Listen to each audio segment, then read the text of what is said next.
Ashes of the Worldstone.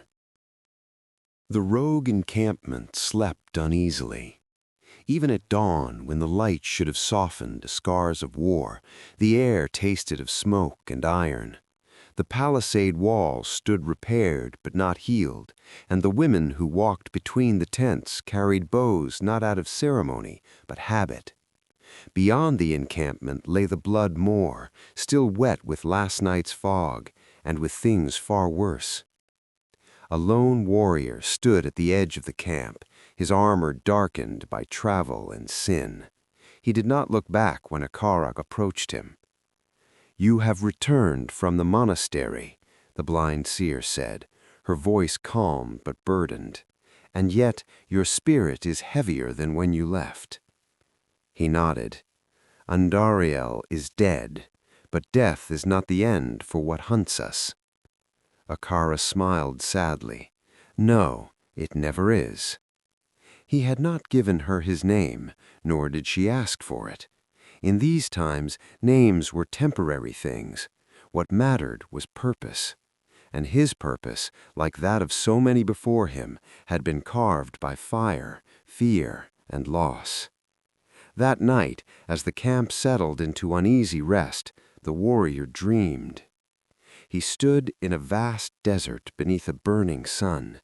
Before him rose a city of marble and gold, Lut Gholein, its gates shattered, its streets flooded not with sand but with darkness. From the shadows came laughter, slow and indulgent, and a voice like silk dragged across bone. "Brother still wanders, and the world still bleeds," the voice whispered.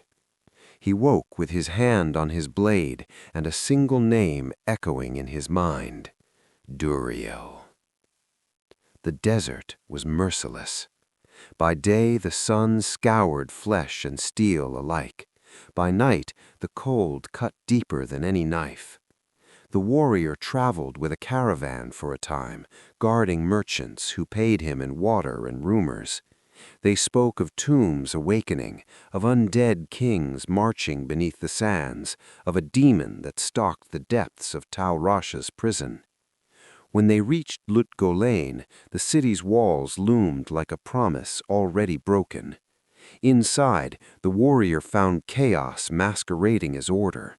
Soldiers patrolled the streets, their eyes hollow. Priests prayed louder than faith allowed, and beneath it all pulsed fear, raw and undeniable. Jerhin, the city's young ruler, met him in the palace. "If you seek gold, you'll find little here. If you seek death, you're in the right place." "I seek the primevals and the one who follows them," the warrior replied. Jerhin's jaw tightened. "Then you seek Tal Rasha's tomb." The descent into the tomb was a journey into madness. Walls crawled with ancient runes, the air was thick with rot and despair, and at the heart of it all waited Duriel, Lord of Pain, vast, bloated, eternal. The battle was brutal and short.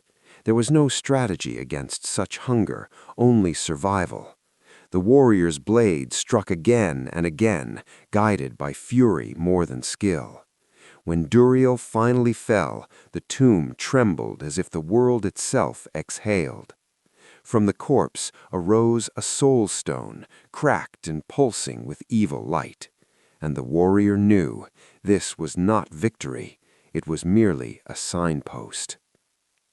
The jungle of Kurast welcomed him with rain and rot. Every leaf dripped poison, every step sank into decay. Once, Kurast had been a beacon of faith, a city of light.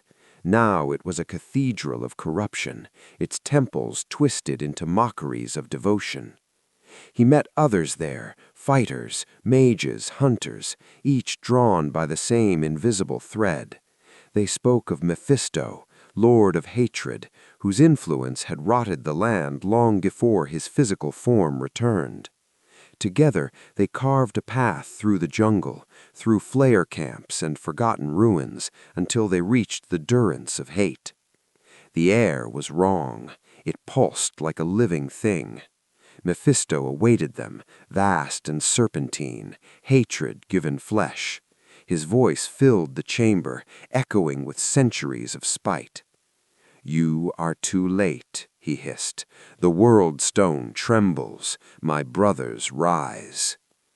The battle shattered stone and spirit alike. Magic flared, steel screamed, and at last Mephisto fell into the abyss, his soul stone tumbling after him into darkness. The warrior stood at the edge, staring into the void, and wondered how many evils still waited below. Hell opened its gates in the east. The fortress of the Pandemonium stood scarred but defiant, its walls echoing with eternal war.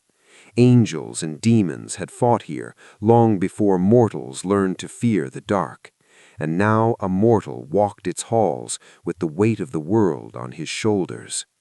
Diablo had come. The Lord of Terror did not hide. He rose from flame and shadow, a towering figure of horns and fire, his presence alone enough to break weaker minds. The warrior felt fear, true fear, but he did not yield to it. He had walked too far, lost too much. When Diablo fell, the fortress shook, fire died, silence followed. But even then, the war was not over. For beyond the mountain lay the Worldstone keep, and within it waited Baal, the final brother, the Lord of Destruction. Mount Arreat wept. Snow fell like ash, and the ancient barbarians fought with the desperation of a dying age. Baal had already begun his work, corrupting the Worldstone itself, unraveling reality thread by thread. The warrior descended into the keep alone. Baal greeted him with laughter. "You mortals are so eager to save what you do not understand." Their battle was chaos incarnate, clones, curses, destruction layered upon destruction. The warrior fought not just Baal, but exhaustion, despair, and the creeping realization that even victory would carry a cost. When Baal finally fell, the Worldstone cracked, its light unstable and wild. Duriel, archangel of justice, descended in a blaze of sorrowful light. The stone must be destroyed, even if sanctuary burns with it. The warrior said nothing.